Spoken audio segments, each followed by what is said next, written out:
إن الحمد لله نحمده ونستعينه ونستغفره ونعوذ بالله من شرور أنفسنا ومن سيئات أعمالنا من يهده الله فلا مضل له ومن يضلل فلا هادي له وأشهد أن لا إله إلا الله وحده لا شريك له وأشهد أن محمدا عبده ورسوله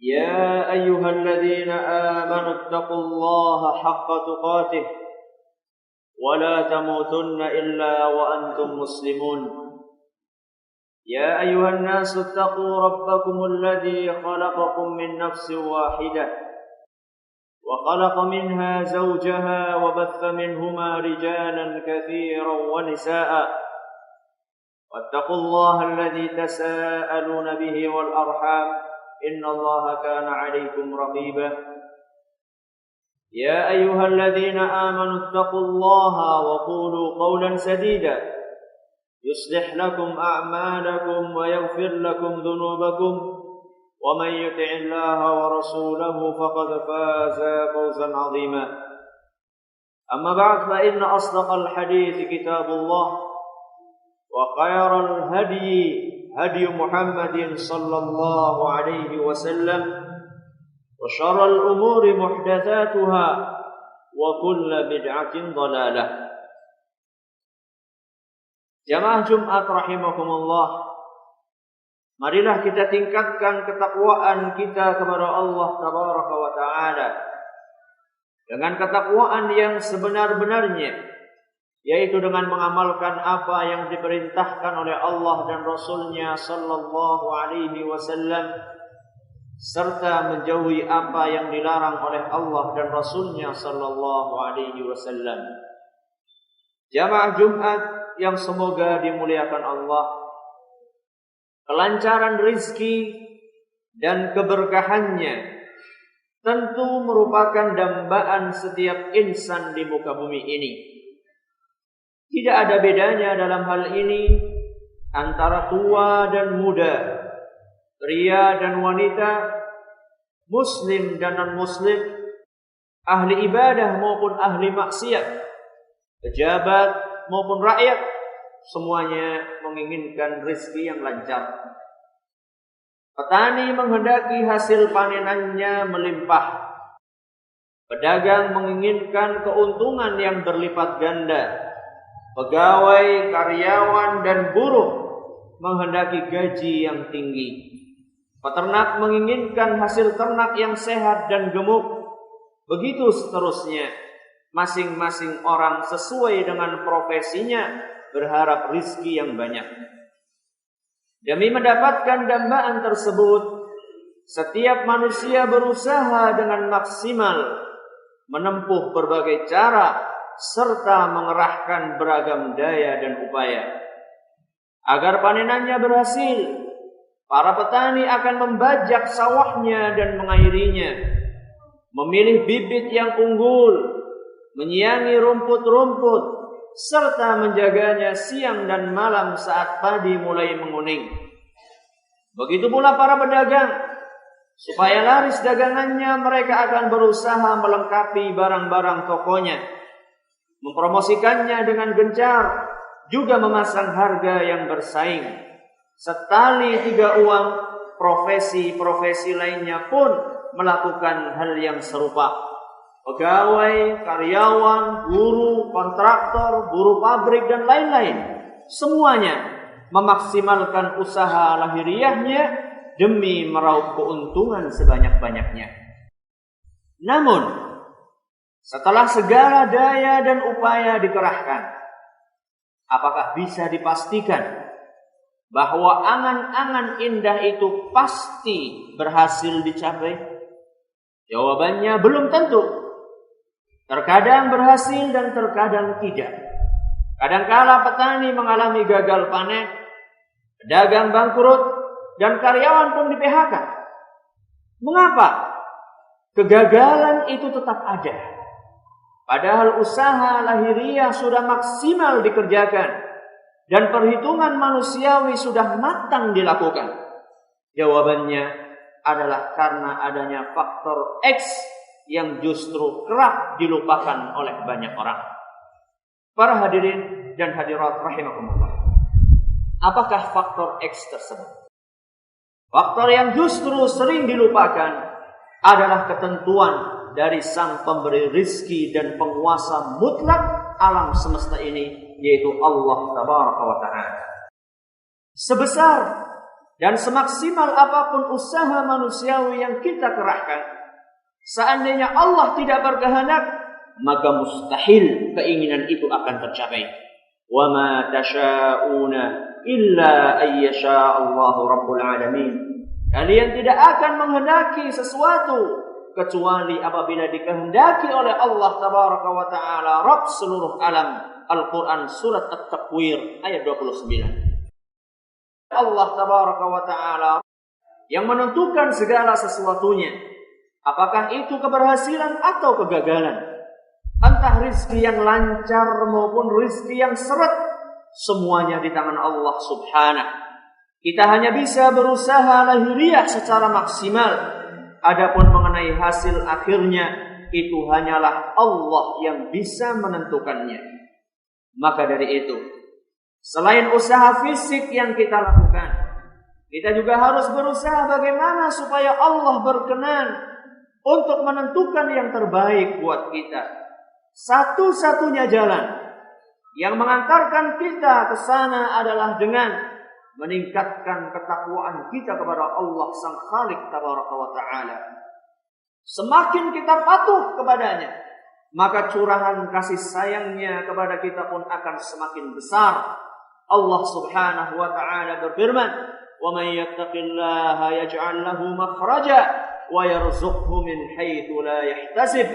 Barang siapa yang bertakwa kepada Allah, niscaya dia akan membukakan jalan keluar baginya, dan dia akan memberinya rizki dari arah yang tidak disangka-sangka. Wa may yatawakkal 'ala Allahi fa huwa hasbuh. Barang siapa yang bertawakal kepada Allah, niscaya Allah akan mencukupkan seluruh keperluannya. Al-Quran surat At-Talaq ayat 2-3.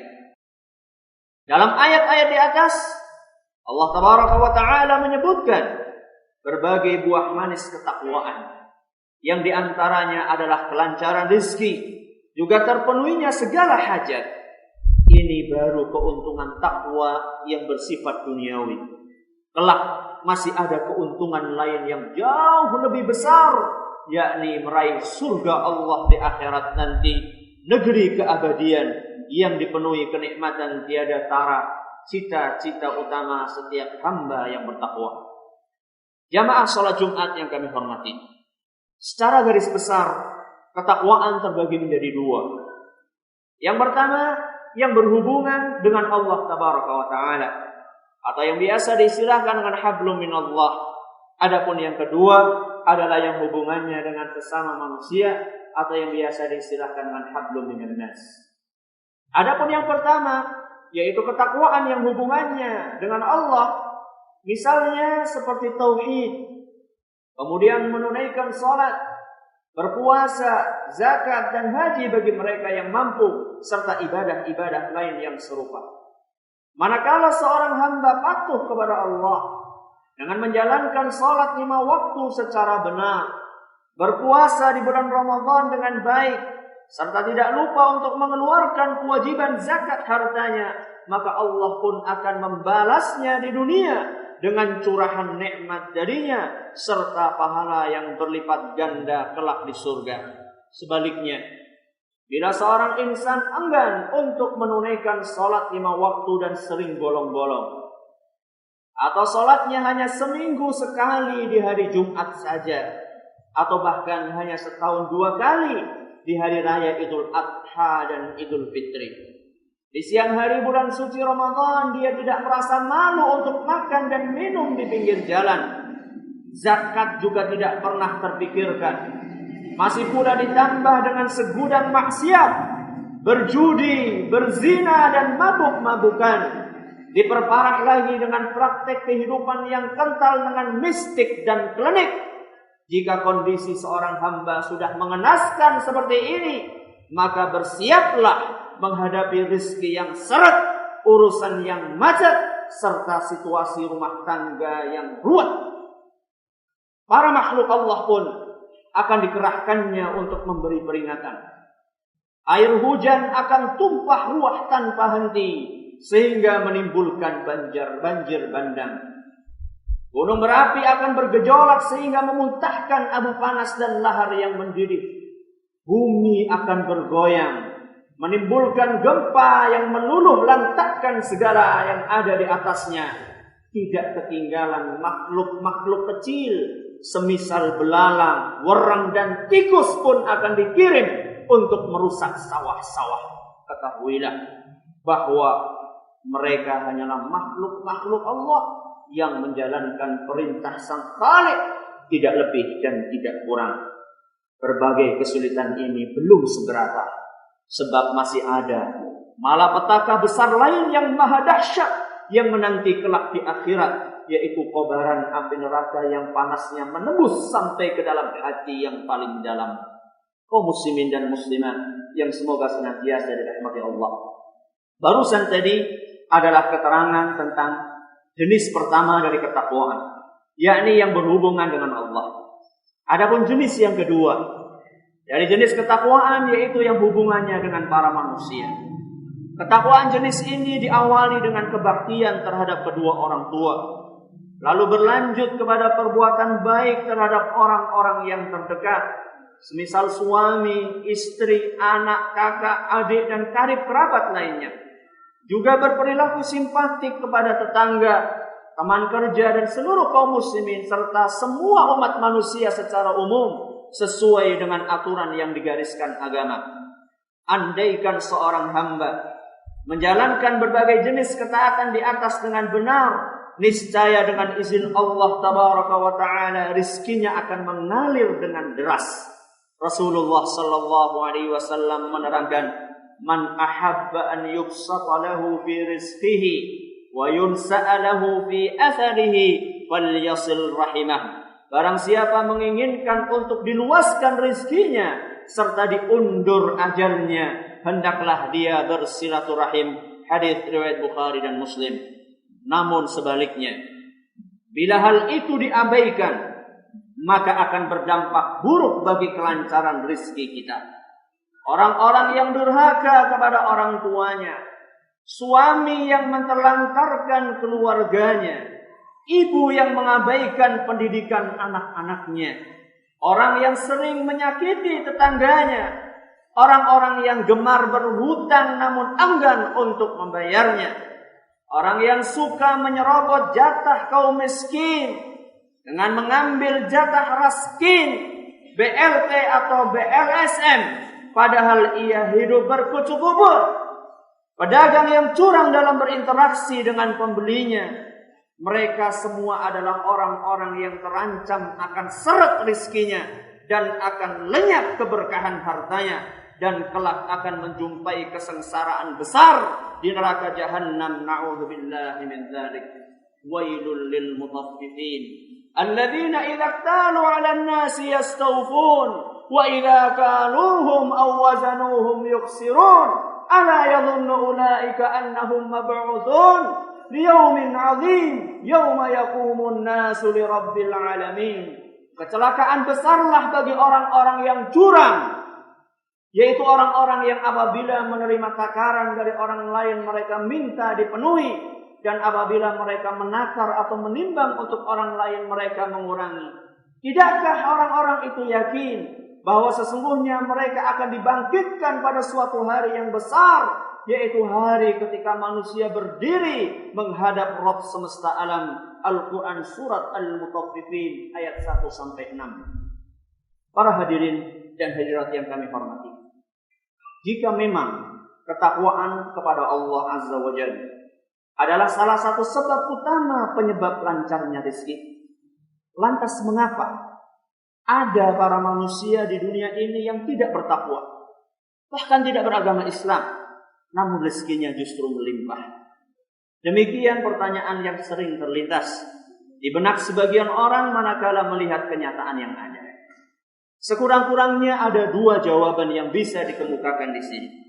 Yang pertama, limpahan harta bagi orang-orang yang bergelimang maksiat adalah merupakan sesuatu yang diistilahkan dengan istidraj.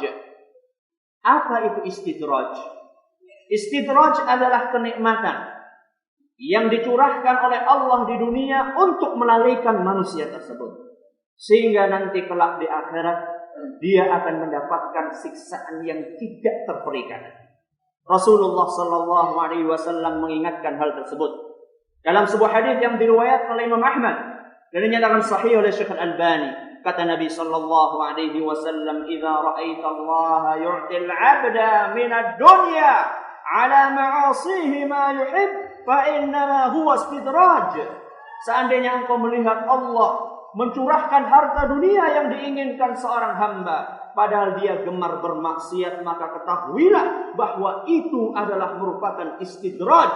Kemudian Nabi sallallahu alaihi wasallam membaca firman Allah, "Falamma nasu ma dzukiru bihi fatahna 'alaihim abwaaba kulli syai' hatta idza farihu bima utu aqadnahum baghtatan fa idza hum mublisun." Ketika mereka melupakan peringatan yang telah diberikan kepada mereka, maka kami pun membuka pintu kesenangan untuk mereka, sehingga ketika mereka sedang bergembira dengan apa yang telah diberikan, tiba-tiba kami siksa mereka. Maka ketika itu mereka pun terdiam putus asa. Al-Quran surat Al-An'am ayat 44. Ini adalah jawaban yang pertama. Jawaban yang kedua, mengapa ada orang yang bertakwa tapi rezekinya tetap melimpah? Yang kedua jawabannya, rezeki yang banyak tidak selalu mendatangkan keberkahan. Tidak setiap orang yang mendapatkan rezeki banyak, rezekinya itu barokah. Betapa banyak orang-orang yang bergelimang harta dunia, namun hati mereka tidak pernah merasakan ketenangan. Rumah tangganya berantakan, anak-anaknya sulit diatur. Ini semua merupakan sinyal ketidakberkahan rezeki seorang hamba. Maka berwaspadalah. أقول قولي هذا وأستغفر الله لي ولكم ولجميع المسلمين والمسلمات فاستغفروه إنه هو الغفور الرحيم.